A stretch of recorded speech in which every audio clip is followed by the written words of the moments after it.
Hi everybody, my name is Shannon and welcome to my channel, Another Yarn.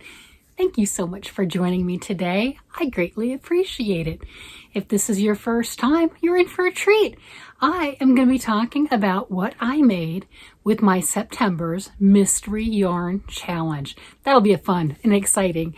Don't forget to like and subscribe before you leave. And if you could, hit the notification button so you know when I'm dropping videos. Thank you so much. So now that that's over, let's talk about this Mystery Yarn Challenge. If it is your first time, you're not familiar with it, this is the brainchild of Lori, the armchair chef. I'll link her down below. She is absolutely wonderful to watch. What she did is she has challenged anyone who is willing to accept said challenge to make a project with a mystery box of yarn. How that works is we let her know, yes, I'm in. By the way, signups are going on right now at Lori's channel for October. Yes, I'm in. She matches names up, and then we send a box of yarn to somebody. And then we get a box of yarn from somebody. So it's not the same person. You can add little other knickknacks, teas, coffees, whatever, treats, whatever your heart's desire. That's totally fine. Not necessary. It's the yarn that's the challenge, but whatever you feel like. If you've got something lying around that you think somebody else might really like and it fits in the box, go for it. No one's going to stop you. So I got 4 different yarns this time. I got some mandala string, or not mandala string, mandala string's different.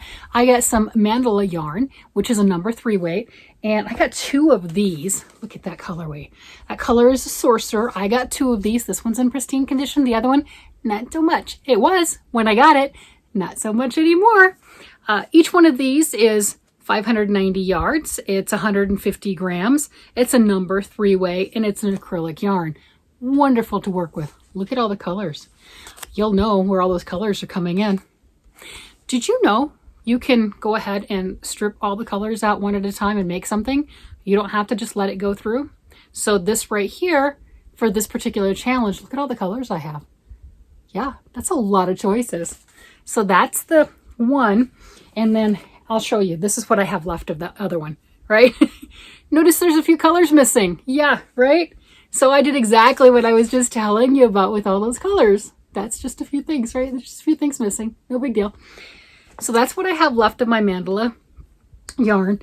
Yeah, mandala string's a different yarn. I do have some of that, but that is different. And I got this white, which may have been a burnout, a smaller weight yarn. I'm not real sure. This one didn't have a ball band. That's okay. That's part of the challenge. Is you're not always getting full skeins of yarn, but that's okay. You don't need full skeins of yarn to make a project. And I got a full skein of this Premier anti-pilling, right? The worsted weight, wonderful.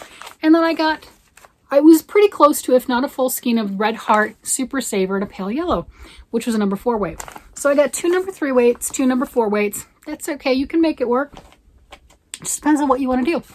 I decided when I saw this and when I saw all those colors, I knew exactly what I wanted to make.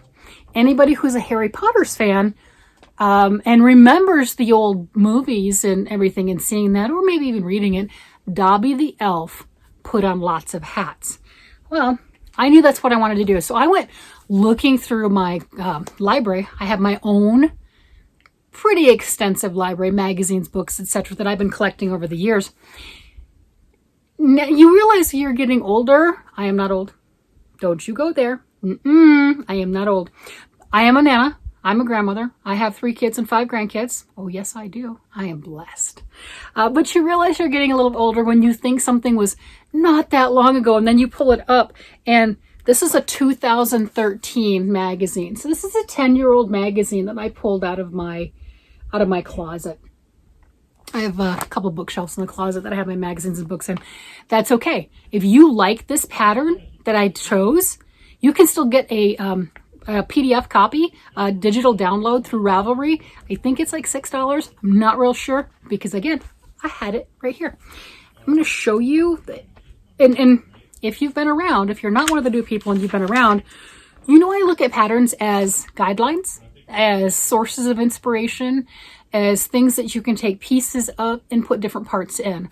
A lot of times I'll use a pattern for the numbers because if my gauge is semi-close, and a lot of times I don't have gauge watches either, so I don't whack here. But if my gauge is semi-close and they've already done the numbers, especially for a sweater, I'll add a stitch pattern. I'll add stitch patterns of where they don't have it. I'll add shaping where they don't have it.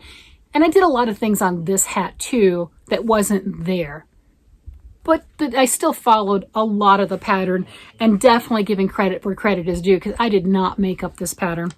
I'm trying to pull over to the proper page. Of course, you know, why would I find that? Okay, so here's what it looks like in the magazine. And you can see you've got all of these. It looks like he's put on a lot of hats right there. Different striping patterns. You've got rib patterns. You've got cable patterns. You've got all sorts of other things. So let's see. Oh, this is, if you are looking at it, the Unofficial Harry Potter's knit magazine by knittingdaily.com. I don't know if you can get the magazine still, but you can definitely get that individual pattern. And there's a lot of fun patterns in here. There really are. The other thing that I did differently on this hat, and I didn't change the numbers, I could have, but I didn't feel like it, is the hat's written for fingering weight yarn. I have done it in fingering weight yarn in the past. Now remember, at the very beginning, all of my yarn is number 3 weight and number 4 weight. So it's going to be bigger. That's okay.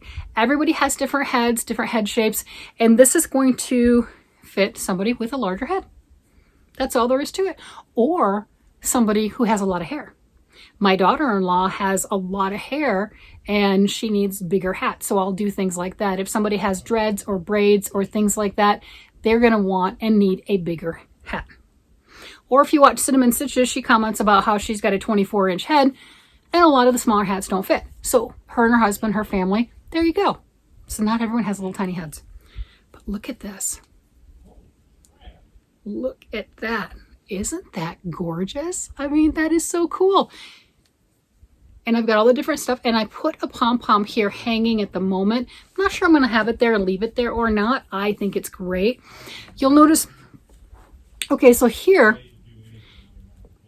the pattern has you tack this up. Otherwise, you come in and you sew the ribbing up. And I did a 2-color ribbing. I haven't sewn that up yet. That's the only thing that I have to do. All my ends are woven in. I started off per the pattern for the ribbing down here, and then you're doing short rows, and the short rows are giving it an angle. So depending on how you wear the hat, you have a completely different look. See, I've got all the stripes down here at the bottom, and then this little checkerboard, and then you look on this side and not so much, but you've got a lot more of the cable. So it really depends on where you put the hat on where that's going to look.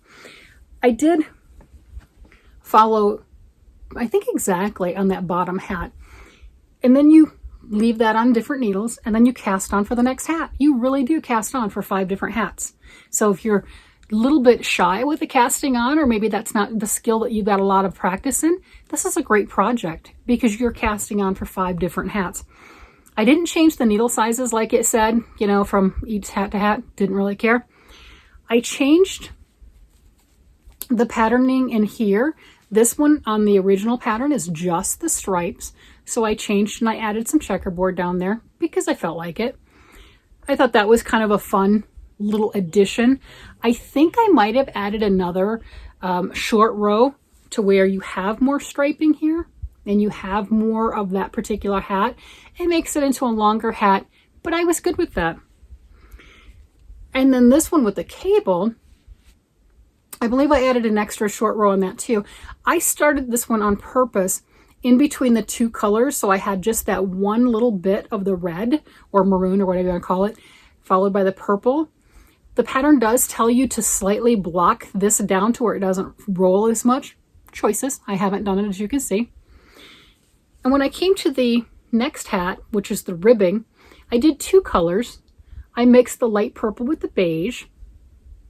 Every other row I switched it, and I will sew that up. One of the reasons I didn't sew that up is because of the challenge right now. I wanted you to see what I did with the colors.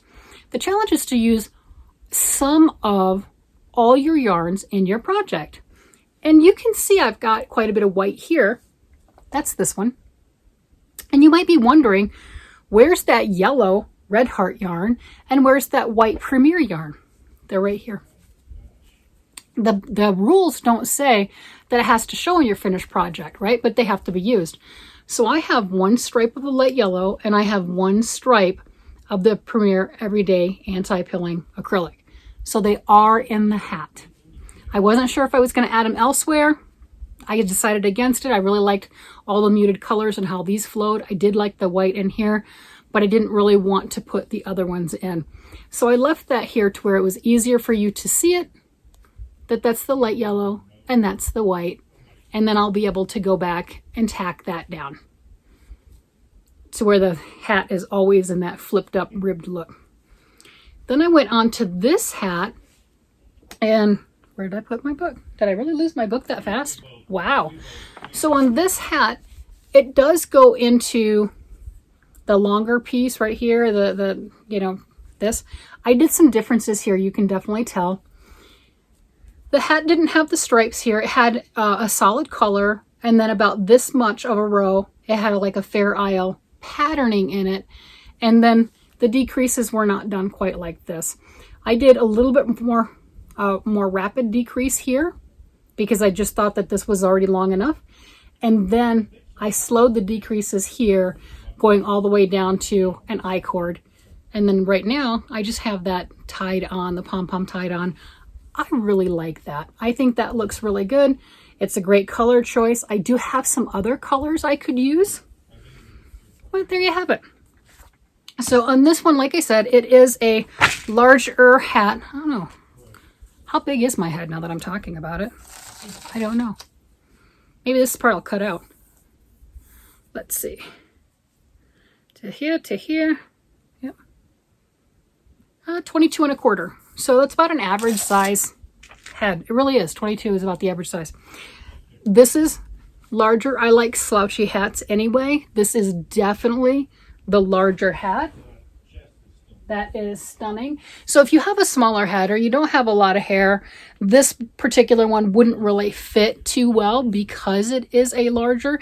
And with that acrylic, even if you washed it with hot water and dried it in, hot water, hot dry, it's not going to shrink that down. So you're not going to be able to shrink it a little bit more if you chose to. It's completely and totally wearable. Absolutely adorable. It is a very unique piece. I think the addition of the pom-pom is fantastic. I was very happy with this right here. So that's where did that little ball of yarn go? Really? I'm just sitting right here. How can these things just disappear? I don't understand. So when you're looking in here, you can see I used that mustard color. And then there's actually kind of two different types of the green in there. Not real drastic, but you can see right here it's a little bit lighter, and then it went into the darker. And when it hit to that mustard, because I didn't cut the yarns off, I used them as they came, sort of, right? Because you saw everything was still put together. So when that one came through and the mustard came through, I did the next row in the mustard, but I did this, it's a slip stitch all the way around, just free-formed the way that I felt like. There's no rhyme or reason to it. I just thought it was fun. And you can see the inside of the hat, how that looks. And you can see, like I said, that yellow and the white right there. But you can see the differences. And you can really see that shaping here with the short rows and where I've done my weaving in of the ends. I think sometimes it's nice to be able to see the inside, because I don't know about you, but if you've done color work, I know when I first started doing color work, everyone always shows the pristine and the beautiful, and it looks gorgeous on the outside. What's it look like on the inside? How did you get this stuff? Did you do floats? Are they even? How does that look? What's that even gonna? I like being able to see that inside too. That's just me. And then you can also see that with the stripes up here. And I carried my yarn. So I didn't cut my yarn every time. I carried it, right? Obviously cutting it between hats because you're not using the same color again. But here, there was no reason to have multiple. And then tied in my ends and went back and forth and everything. It's a little bulky on the inside. Well, not really bulky, feeling bulky, but you know, you can definitely see that as a tied in spot. But very enjoyable. I really enjoyed coming back to this pattern. Very surprised that the book is as old as it is. I got it obviously when it was new.